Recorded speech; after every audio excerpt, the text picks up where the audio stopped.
তুমি কয়টা কোরআন খতম দিয়েছো? জি, আমি 2টা খতম দিছি তার জন্য। কেন দিয়েছো? কাদের জন্য দিয়েছো? তার সপরিবারের জন্য, 15 আগস্ট যারা নিহত হয়েছে তাদের আচ্ছা জন্য। বোন, তুমি বলো, সে কি কোনোদিন কোরআন পড়ে? হ্যাঁ, খতম দিছে, করে না সারা বছর কোরআন শরীফ খতম দিছে। কোরআন পড়ে না? আচ্ছা, তাহলে তার সামনে যে সকল সাংবাদিক এবং ইউটিউবাররা আছে, তার ব্যাপারে সাক্ষাৎকার নিতেছে, তাদের ব্যাপারে তুমি কি কি মন্তব্য করবা?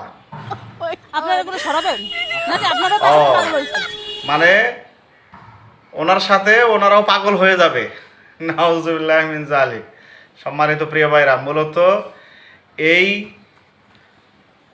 আলেম নামের জাহেলের মাথায় ভাইরালের একটা রোগ ঢুকছে, এই জন্য সে এই কর্মকাণ্ড করে বেড়াচ্ছে। অতএব তাকে দ্রুত প্রশাসনের নিরাপদ স্থানে নিয়ে ডিম থেরাপি দেওয়া দরকার বলে আমি মনে করি। আসসালামু আলাইকুম রহমতুল্লাহ।